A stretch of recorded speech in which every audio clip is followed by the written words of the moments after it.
एक दिन मैया देव की मन में विचार आया कि नौकर रसोइया तो कन्हैया को रोज भोजन तो कराया ही करते हैं, आज स्वयं मैं ही क्यों ना चल करके अपने हाथों से बना करके कन्हैया को भोजन कराना। स्वयं भोजन कराने की इच्छा हुई। आज मैया देव के स्वयं अपने हाथों से बढ़िया सुंदर सुंदर भोजन बनाई, थाली में बढ़िया से सुंदर सजाई। मन में विचार आया कि कन्हैया को मक्खन बहुत प्रिय है, तो थाली में मक्खन भी रखी। कन्हैया के कमरे में सुंदर थाल सजा करके देवती जी लेकर के जब आई, कन्हैया ने जब थाली में मक्खन देखा तो मैया यशोदा की याद आ गई। मैया यशोदा की याद आई और फपक करके जोर से चिल्ला करके कन्हैया रो पड़े। देवती समझ नहीं पा रही कोई करूं क्या। ये भोजन की थाली देख करके रो पड़ा। बचपन तो इसका आपने देखा नहीं, मैं इसके स्वभाव के बारे में परिचय हूं नहीं, अब करूं क्या। दौड़ी दौड़ी गई रोती हुई वसुदेव जी से बताएंगे कन्हैया वो आज स्वयं भोजन बना करके खिलाने की इच्छा हुई, थाल लेकर के गई, भोजन की थाल रखे, मक्खन दे करके कन्हैया फपक करके रो पड़ा। वसुदेव जी के भी आंखों में आंसू आ गया। वसुदेव जी कहने लगे कि मैं भी तो कन्हैया के स्वभाव के बारे में जानता है, मैं भी कर जा सकता हूं। उंगली पकड़ करके चलना तो नंद बाबा ने सिखाया, स्तनपान तो इसलिए यशोदा का किया, चलना बोलना उठना बैठना सब कुछ नंद बाबा यशोदा ने सिखाया।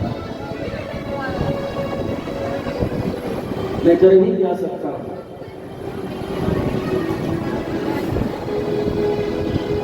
यदुकुल के मंत्री थे उद्धव जी, जो गुरु बृहस्पति के शिष्य थे, परम ज्ञानी थे, परम ज्ञानी थे उद्धव जी। उद्धव जी तो ज्ञान तो था लेकिन प्रेम नहीं था। भगवान की इच्छा थी कि ब्रह्म तत्व वेद शास्त्र का ज्ञान उद्धव को तो है, लेकिन प्रेम का थोड़ा सा सपुट लग जाता उद्धव को। और जो हमको विरह था गोपियों की माँ यशोदा नंद बाबा कि हमारे हृदय में बनी रहती है, अगर अपनी व्यथा किसी से कही जाए तो थोड़ी कम हो जाती है, लेकिन मैं यहाँ कहूँ तो किससे कहूँ। कोई अपना मित्र हो, कोई सखा हो, उसी से अपनी बात कही जा सकती है, लेकिन उद्धव से यदि मैं कहूँ तो वो तो गुरु बृहस्पति शिष्य है, ज्ञानी है, हमारी बात को वो समझेंगे नहीं और हंसे उड़ाएंगे है। कन्हैया ब्रह्म हो करके गोपियों के प्रेम में पागल है, वो हंसे उड़ाएगा। वसुदेव जी उद्धव को बुलाए। श्रीराम प्रवरो मंत्री कृष्णस्य दैता सखाः शेष्यो बृहस्पति साक्षात्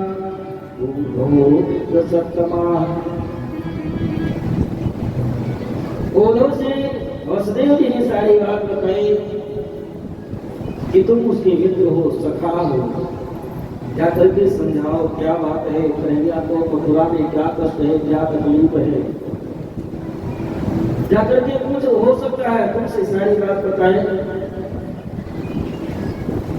उद्धव कन्हैया के पास में आए। कन्हैया क्या मथुरा में आपको कोई तकलीफ है, रहने की तकलीफ है, खाने की तकलीफ है, या कोई चीज आप चाहते हैं मथुरा में आपको नहीं मिल रही, किस बात की तकलीफ है। कन्हैया ने कहा कि उद्धव मथुरा में और किसी बात की तकलीफ नहीं है, लेकिन मैं कितना निष्ठुर हूं। योगनंद बाबा उंगली पकड़ करके हमको चलना सिखाए। जो मैं यशोदा तनी से जुकाम हो जाए तो संसार के सभी वैद्यों को बुला लेती थी। थोड़ा सा कम दूर दिए तो यही कहती आज कन्हैया को क्या हुआ। जो गौ चराने के लिए जब निकलता था तो सुबह से शाम तक राह में बनी रहती थी। उस माँ से हम झूठ बोल करके आए कि परसों आएंगे, परसों बीत गए। हमको लगता है कि जैसे मैं याद करता हूँ गोप गोपियों को, माँ यशोदानंद बाबा को, शायद वो भी हमको वैसे ही याद करते हैं। यदि वो हमको याद करना बंद कर दें तो मैं भी भूल जाता। आप ज्ञानी हैं, आप जाकर के अपने ज्ञान के द्वारा उनको समझाएं, क्योंकि उद्धव क्षण प्रति क्षण उनकी याद हमको सताती रहती है। उद्धव मोहे ब्रज बिसरना मोहे ब्रज बिसरना मोहे ब्रज बिसरना वृंदावन गोकुल तन आवत वृंदावन गोकुल तन आवत सघन तन इच्छाई मोहे ब्रज बिसरना मोहे ब्रज बिसरना।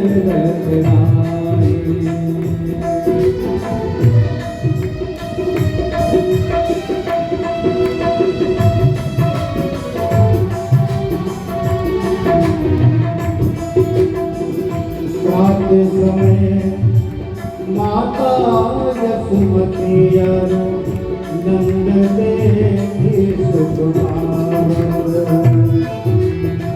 रात समय माता यशोमती नंद देखी सुकुमार।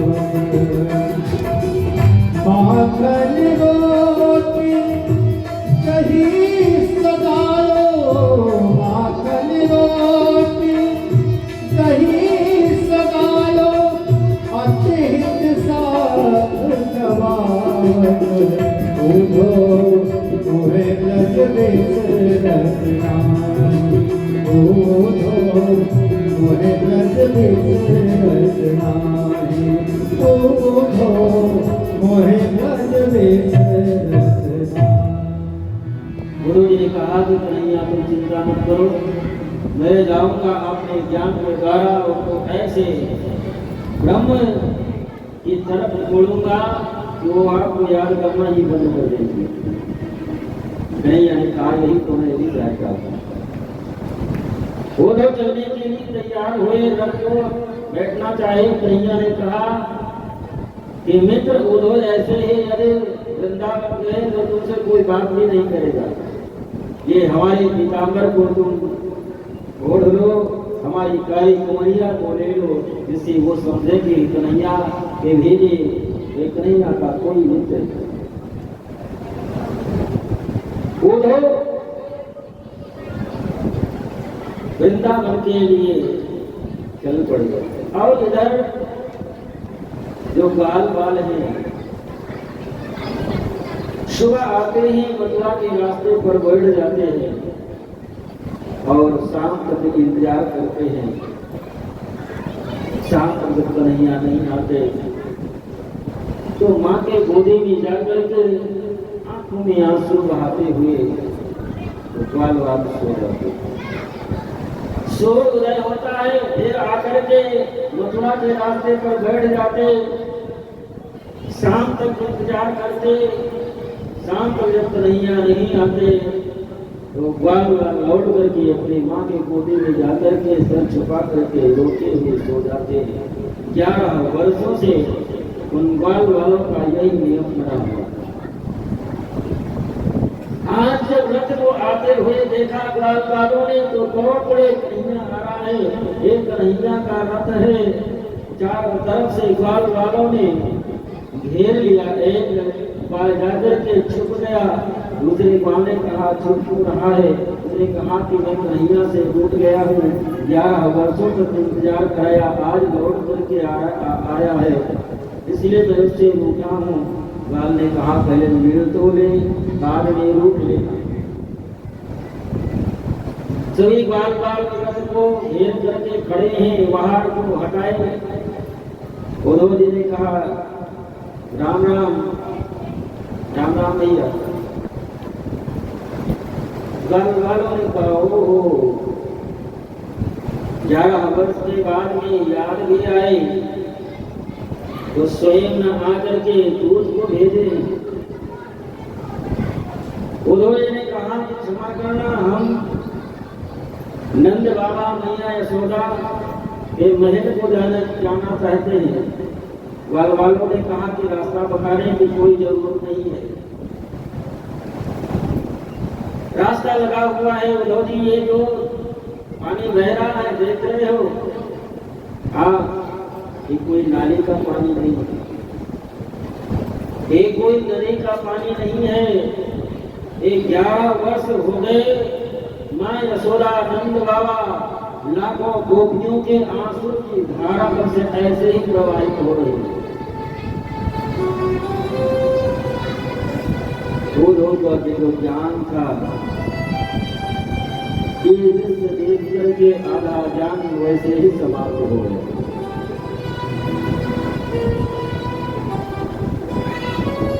भैया यशोदा नंद बाबा 11 वर्ष बीत गए हैं, अन्न जल का परित्याग किए हुए। नंद बाबा लौट करके आए थे, जहां बैठे वहां माला लेकर के बैठे ही रह गए। शरीर में केवल उसकी मात्रा बचा है। उद्धव जब महल में पहुंचते हैं तो वहां के दृश्य को देख करके चकित रह गए। हर कोने से, हर दीवार से आवाज आती है, जय श्री कृष्णा, जय श्री कृष्णा, जय श्री कृष्णा। उद्धव नंद बाबा के चरणों में प्रणाम किए, माँ यशोदा के चरणों में प्रणाम किए, जय श्री कृष्णा। जोर से आवाज लगाई जब उन्होंने। मैया यशोदा ने कहा कि तुम कौन हो, इतना देर से क्यों हल्ला मचा रहे हो? अभी तो हम कुछ देर पहले कन्हैया को मना करके किसी तरह से पालने में सुलह करके आई। मेरा कन्हैया जाग जाएगा। बहुत जिद करता है ना, कभी माखन मांगे, कभी चंदा मांगे, कभी चंदा जैसे दूल्हन मांगे, बार बार पर जिद करता रहता है। किसी तरह से मना करके पालने में सुलह करके आई हूँ। ना विश्वास हो तो चलो हम अपने पालने में दिखाती हो कन्हैया। तो सुलह करके आए हो, उद्धव का हाथ पकड़े माँ यशोदा पालने के पास में पहुंची। धड़ाम से पालने के पास में गिर पड़ी। मैं भी कितनी पागल हूँ, 11 वर्ष हो गए कन्हैया को गए हुए, और आज भी हमको लग रहा है कि हमारे ही पास है।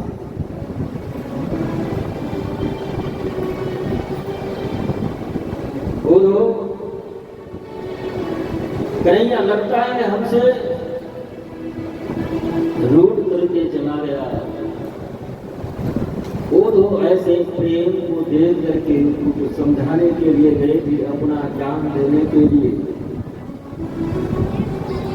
तो ज्ञान का अहंकार वैसे ही समाप्त हो गया। जो कण कण में कन्हैया को देखता हो और जिस वेद पुराण शास्त्र का उदाहरण देकर के इनको समझाने के लिए आया हूँ, वो वेद पुराण शास्त्र उस ब्रह्म को प्राप्त करने के लिए ही तो उद्देश्य है। और जब वो ब्रह्म ही रोम रोम में समाहित हो चुका है तो कभी को कौन सा ज्ञान दे? वो वेद पुराण शास्त्र के ज्ञान जो हमको गुरु बृहस्पति के द्वारा मिला है, वो लोगों को बता करके सम्मान को चलने के लिए ही तो बताया गया है। ऐसा ऐसा करने से ब्रह्म की प्राप्ति होगी। और जो वो ब्रह्म इनके रोम रोम में समाहित है तो इनको कौन सा ज्ञान दे? बोधों से बसदेव जी से बड़ी लंबी यात्रा होती है, सुबह होती है। बोधों से गोपियों से जाकर के मिलते हैं, गोपियों से भी बड़ी लंबी वार्ता होती है, समझाने का प्रयास करते हैं। गोपियाँ कहती हैं कि वो लोग 10-20 मन तो है नहीं, हमारे पास एक ही मन।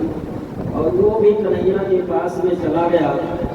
तो आप जब निर्गुण निराकार ब्रह्म की बात करते हो तो दूसरा मन कहाँ से लाएं उस निर्गुण निराकार ब्रह्म में लगाने के लिए?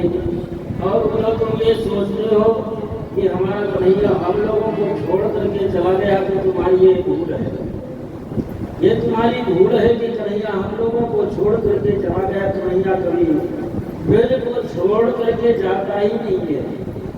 गोपियों ने कन्हैया का दर्शन उद्धव को कराया और गोपियों की प्रेम, गोपियों का कि रोम रोम में जिसकी कृष्ण समाया हो, ऐसे गोपियों के चरणों में प्रणाम करने की सामर्थ्य हमारे में नहीं।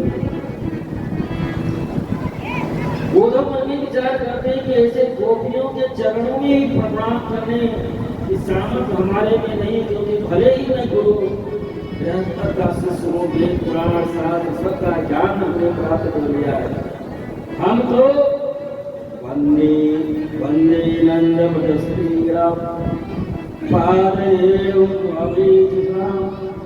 जो इनके चरणों के चरणों का रज है, जो इनके चरणों की धूली है,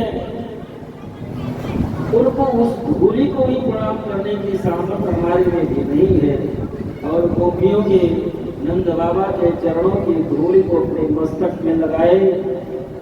उद्धव जो कहे थे कि 1 घंटे में हम समझा करके वापस आ जाएंगे, वो उद्धव गोपियों के चरण शरण में 6 महीने से ऊपर हो गया पड़े हुए।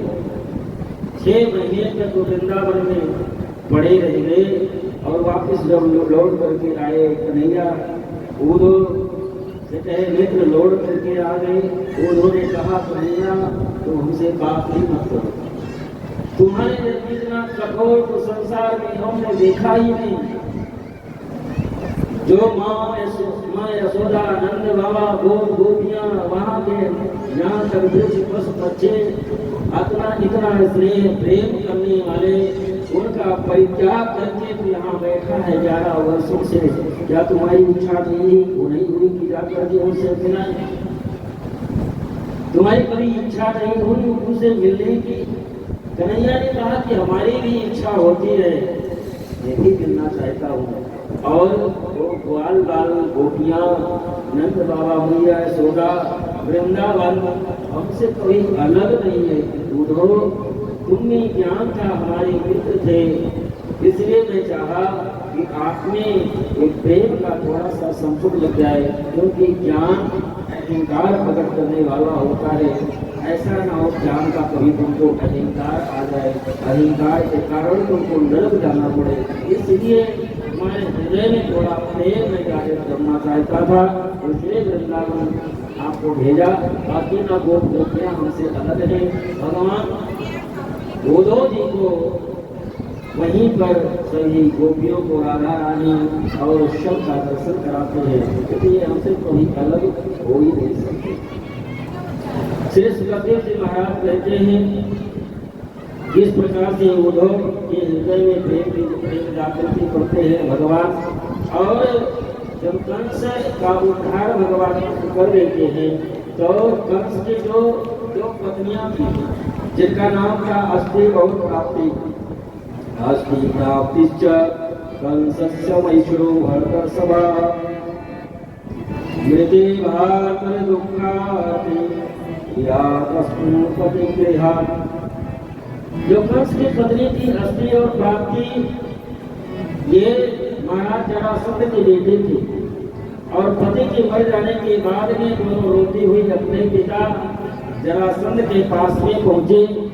वो जरासंध मथुरा पर 17 बार आक्रमण करता है, 18वीं बार भगवान के शरण छोड़ करके भाग खड़े होते हैं, तो जाकर के पीछा छोड़ता है।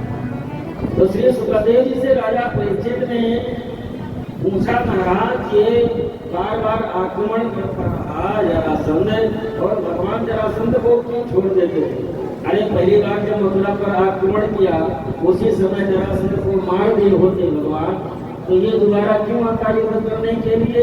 सुखदेव जी कहते हैं, राजन भगवान इसलिए छोड़ देते हैं, जरासंध को छोड़ देते हैं कि ये जाएगा पृथ्वी पर जितने स्वभाव के लोग हैं उनको ये इकट्ठा करके ले जाएगा, और यहाँ लेकर के आएगा हम उद्धार कर देंगे, नहीं तो हमको पूरे पृथ्वी पर भ्रमण करना पड़ेगा, सबको ढूंढ ढूंढ करके उद्धार करने के लिए। इसलिए भगवान जरासंध को छोड़ देते हैं। 17 बार आक्रमण करता है, 17 बार पराजित होता है, 18वीं बार इराक देश के राजा कालयवन थे, उनकी सेना और जरासंध अपनी सेना लेकर के अब मथुरा पर आक्रमण करता है। भगवान कृष्ण बलराम जी से कहते हैं कि हम लोग आपकी बार रण छोड़ करके भाग गए। बलराम जी ने कहा, भैया रण छोड़ करके भागेंगे तो लोग उनको रण छोड़ कहेंगे। कन्हैया ने कहा कि ऐसे भी कई नाम है, कोई माखन चोर कहता है तो कोई गोल चोर कहता, वैसे ही कई नाम है, एक नाम रण छोड़ भी पड़ जाएगा, क्या दिक्कत है? भगवान विश्वकर्मा को बुला करके समुद्र के बीच में द्वारिकापुरी का निर्माण करवाए, और सोते हुए संपूर्ण मथुरा वासियों को भगवान रात्रि में ही द्वारिका पहुंचा दिए। और सुबह हुई, जरासंध सेना लेकर के आया लड़ने के लिए, लड़ते लड़ते कालयवन की सेना को मार दिए भगवान। और कृष्ण और बलराम रण छोड़ करके दोनों भाई भाग खड़े हुए। कालयवन पीछा करता रहा, जिस जंगल में कृष्ण और बलराम आगे जरासंध आग लगवा दे, जरासंध समझा कि आग लगने से कृष्ण बलराम जल करके राख हो गए होंगे, और कालयवन भगवान का पीछा करता हुआ गया। लेकिन जिस एक गुफा में मुचकुंद नाम के राजा विश्राम कर रहे थे, उसी गुफा में कृष्ण छुप गए, अंदर चले गए, और मुचकुंद महाराज दरवाजे पर लेटे हुए थे, पीताम्बर ओढ़कर पीताम्बर अपना भगवान ओढ़ा दिए। कालयवन समझा कि ये बहाना बना करके लेटा हुआ है, और जो ही चक्कर हटाया मुचकुंद महाराज की आग खुली, कालयवन जल करके राख हो गया। अब भगवान अपने संपूर्ण परिवार के साथ में द्वारिका में पहुंच गए, और भगवान बन गए अब द्वारिकाधीश। बोलिए द्वारिकाधीश भगवान की। शेष कदेव जी महाराज आगे वर्णन करते हैं कि विदर्भ देश के राजा कुंदनपुर के राजा भीष्मक महाराज, राजासीद भीष्मको नाम विदर्भाधिपतिर्महान्, तस्या पंचा भवनपुत्राः कन्यका च नराधनाः। विदर्भ देश कुंदनपुर के राजा महाराज भीष्मक हैं। उनके 5 पुत्र थे, 1 कन्या थी और बड़ी ही गुणशील गुणवान कन्या और 1 पिता के यहाँ कन्या का जिस जन्म होता है वो पिता उसी दिन से बेटे के लिए सोचना प्रारंभ कर देता है। जिस दिन कन्या जन्म लेती है उसी दिन से पिता बेटे के लिए सोचना प्रारंभ कर देता है कि बेटी का विवाह ऐसी जगह करना है जहाँ जाए वहाँ हर प्रकार से सुखी रहे, संपन्न रहे।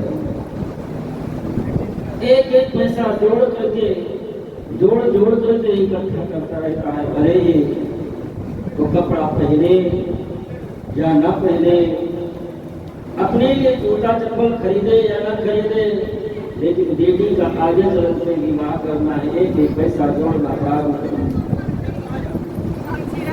पढ़ाई लिखाई इस तरह से पढ़ा लिखा दें कि अपने पैर के भरोसे हो जाए। जितना चिंता बेटी के लिए पिता के हृदय में रहती है, बेटों के लिए पिता को उतना चिंता नहीं करता। और वास्तव में पिता भी जिस प्रकार से बेटी के लिए चिंता करता है उसी प्रकार से बेटियां भी जितना अपने पिता से स्नेह करती हैं, जितना प्रेम अपने पिता से करती हैं, शायद संसार में पिता से बढ़कर के वो किसी से स्नेह देख करती है।